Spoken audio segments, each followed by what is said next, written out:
Let me start by saying I'm no expert on AI.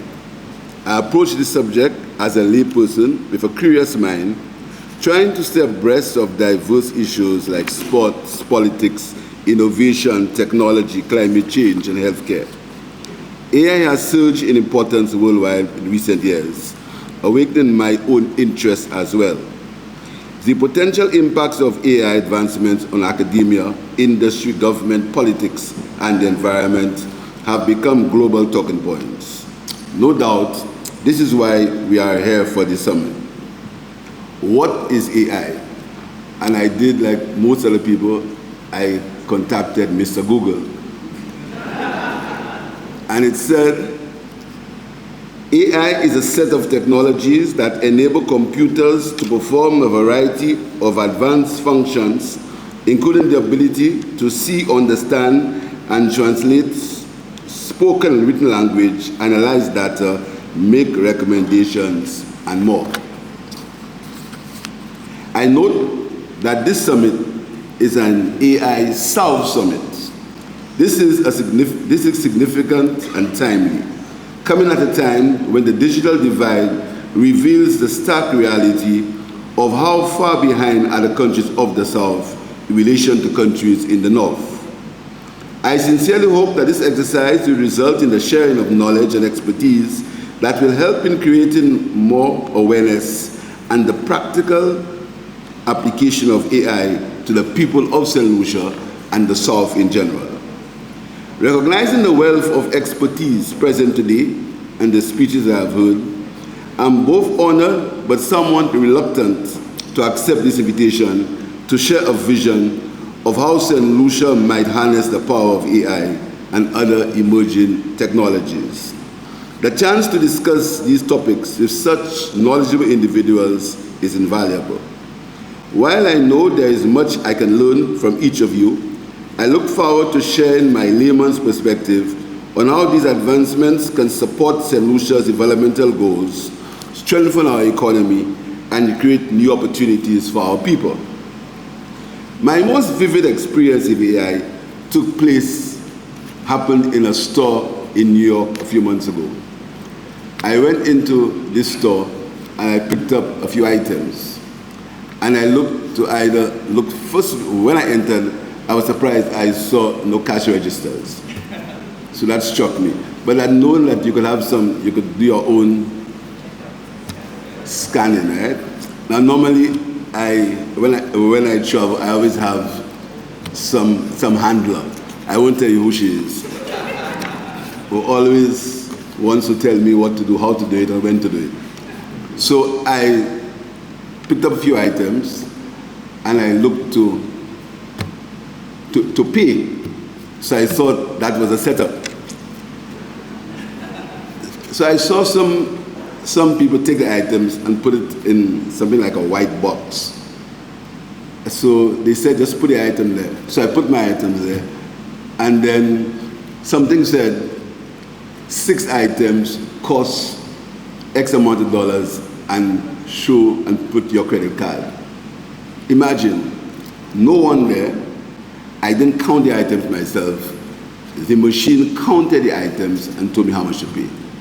There I noted the power of AI, and I got afraid because I was wondering what would happen to cashiers and what would happen to people who work in these stores. And I realized what was happening there was artificial intelligence.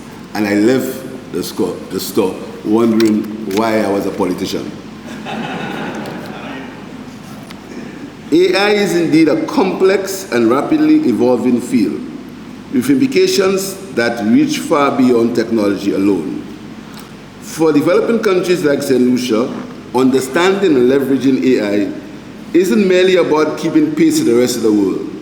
It's about finding practical ways to improve our daily lives, strengthen our economy, and provide new avenues for our youth to thrive. In our context, the question becomes, how can we effectively apply AI to drive economic growth, build resilient infrastructure, and promote equitable access to opportunities?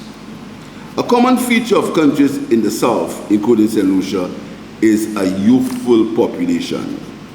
Not surprisingly, unemployment, underemployment, and crime is more acute and prevalent in that youthful segment of the population of the South.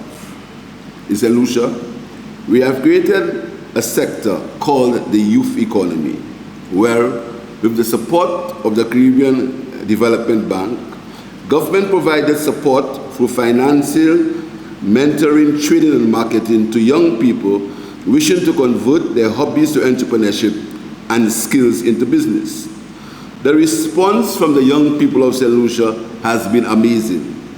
They have sought support for a number of ventures, ranging from light manufacturing to creative expressions.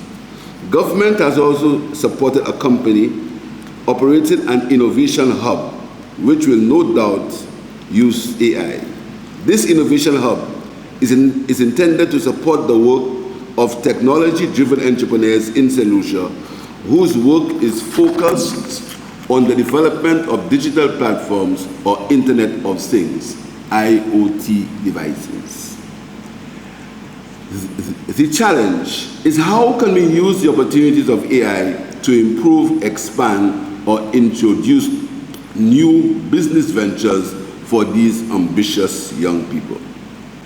In the field of sports, a favorite area for many young people, AI technologies can be used to improve performances, expand coaching and fitness programs, and generally enhance the field and off-field knowledge and experience for sports persons.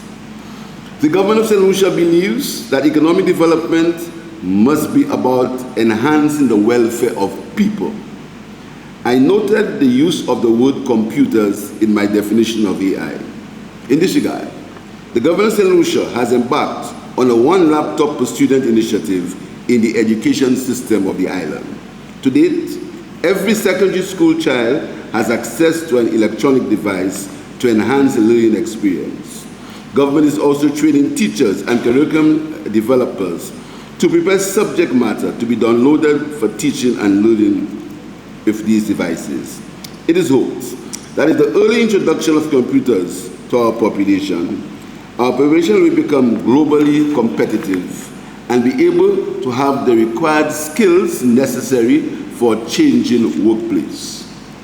I see AI being used to provide personalized learning that cater for the needs of children with diverse abilities and talents. The technology can be used to single out these children and in a scientific, non-discriminating fashion improve their learning experiences. I can imagine the possibilities of every child at all levels of the school system being tutored in smart classrooms powered by A1 technology, tailored for the unique requirements of our communities, regardless of their location. In this regard, it's important that broadband internet access is accessible, stable, and affordable. It must be seen as a public good in much the same way as we see electricity.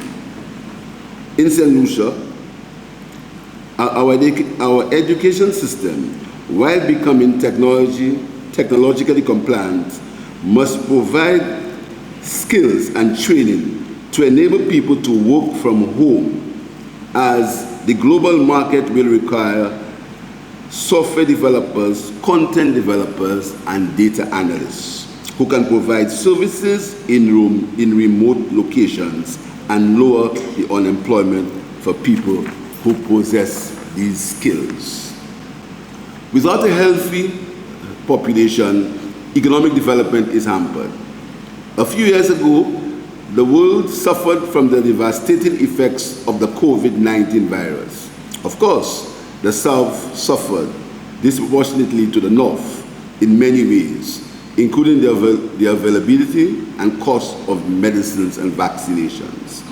Other diseases such as cancers, the effects of NCDs, and the result of undernourishment, famines, and drought caused by climate change have a more lasting impact on the South.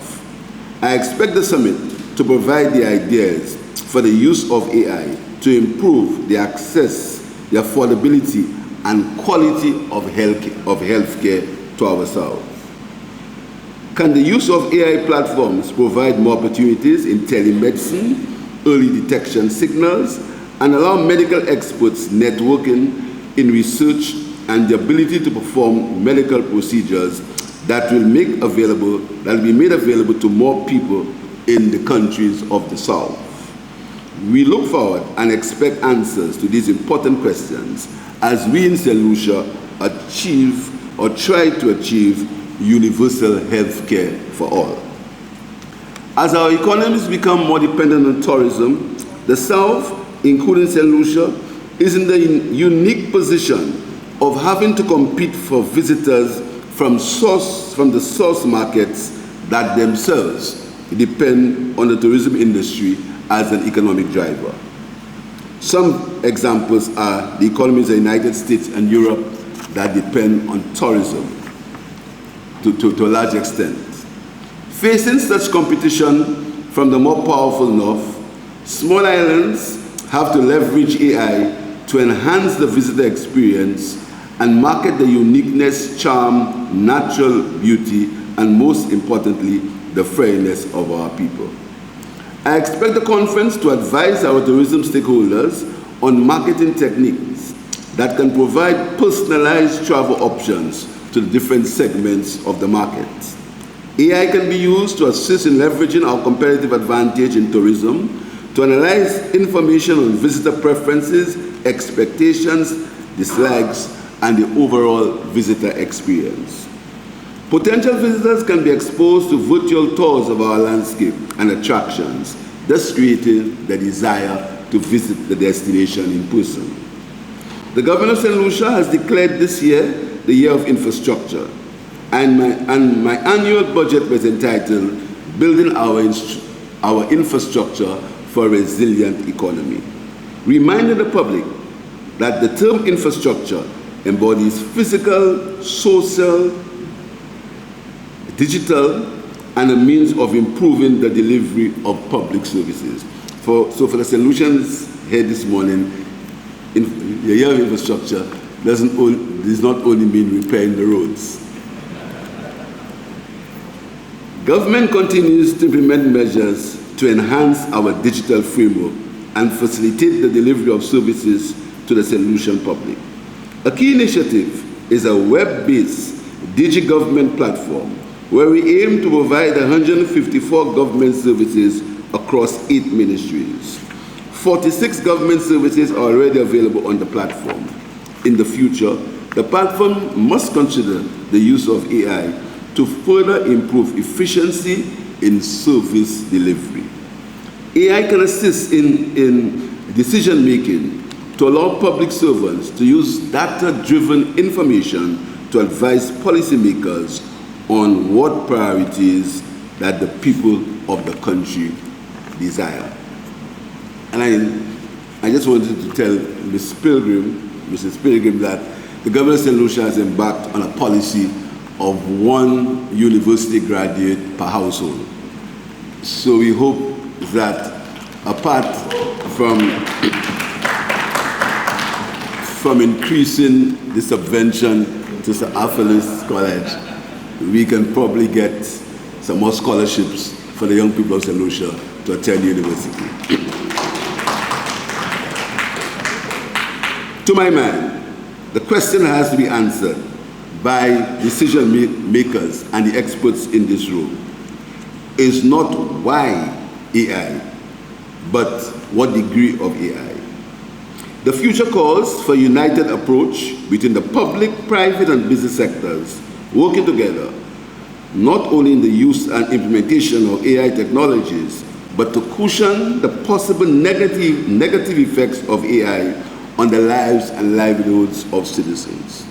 It seems inevitable that our lives will be driven by some form of AI.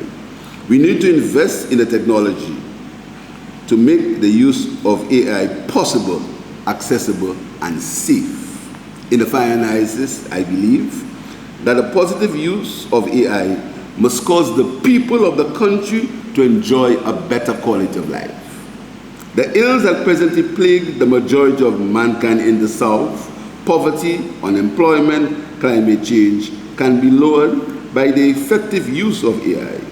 But the question remains, will the digital divide be reinforced by AI and lead to more inequalities? I invite you to consider that proposition and use the forum to find ways and means to avoid what some believe is inevitable. I end with a quote from the Canadian professor Jackie Murray, and she said, "The digital divide is shedding light on a bigger societal issue of privilege and marginalization." I wish you a successful conference. I thank you.